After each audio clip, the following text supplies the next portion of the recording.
I'm Rose Londecker, and this is my video application for TWLOA Arms for the summer 2020.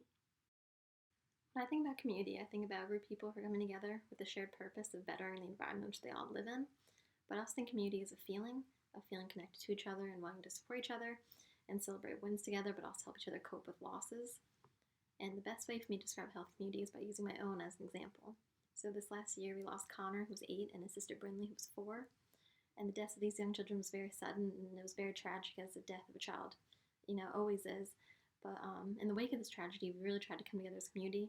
Together, we collected teddy bears, which was Brinley's favorite stuffed animal, and together we collected 3,600 of them, and the teddy bears are donated to a children's hospital in honor of them. So I just think the level of support and the amount of caring that was shown during this hard time is just really was the epitome of a healthy community. My biggest inspiration is my father, because he's very altruistic and hardworking and compassionate. So my father has worked 2 jobs for pretty much as long as I can remember, and he never complains. He would do pretty much anything for me. He would do anything for my family. He would do anything for pretty much anyone. And it just shows that he is just so, compassionate. He's also very understanding. So he's someone I know I can go to and talk about anything with, and he'll sit down with me and we'll figure it out together. And I think I try to inspire others by just by mirroring what he does and leading by example. I try to do small things like holding doors open for people or letting someone out in traffic, because I think small acts of kindness, I think that they lead up to bigger things. I think they make the world a better place just a little bit. And most of all, I just try to be a good friend to people. I try to listen to my friends and listen to the people and make them feel heard, because I think that is just so important. So I'm passionate about the field of psychology. I just really respect the field. I like how it can teach us about ourselves and kind of guide us to lead better and more fulfilling lives, especially the way psychologists, clinical psychologists can help a patient get through a hard time in life and give them tools that they need in order to be a high functioning person that contributes to society. But also I just really respect the research and what it can teach us about what it means to be a human being.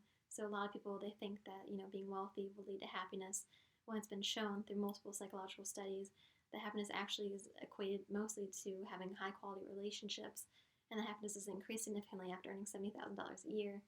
So I think that if maybe more people psychologically minded, we'd be able to prioritize and pursue things that actually add value to our lives.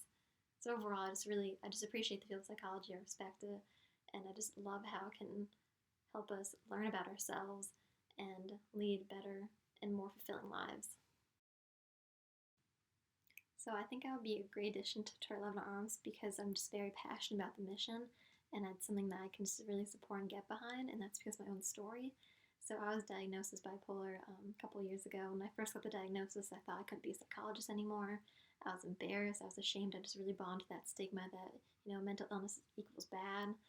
And it took me a long time to get help, because I was embarrassed. But when I did, he gave me An Unquiet Mind, which is about Kay Jamison, who's a very successful psychologist who has a mental illness.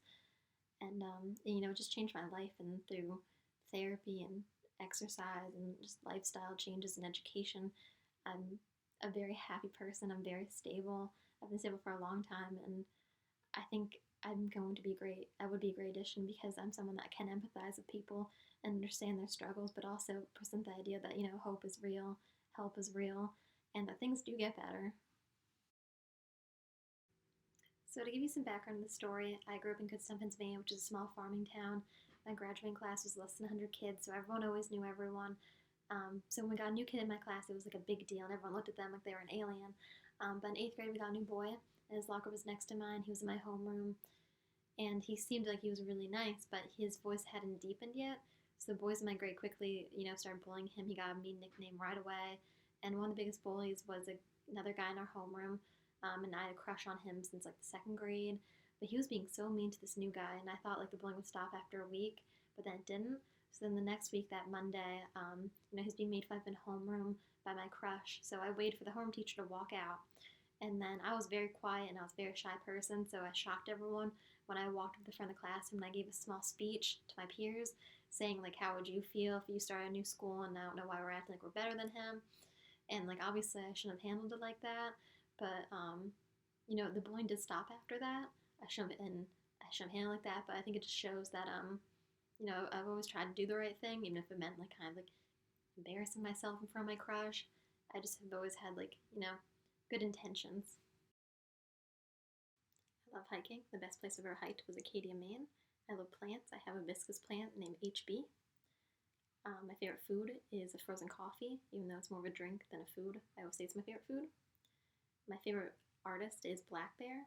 He's a rapper, and according to Spotify in 2019, I listened to him for 312 hours, which equates to 13 days, so I guess you could say I'm a dedicated fan. And also, I love dogs, specifically ones that have floppy ears. Ever since I was a kid, I called those dogs flop flops.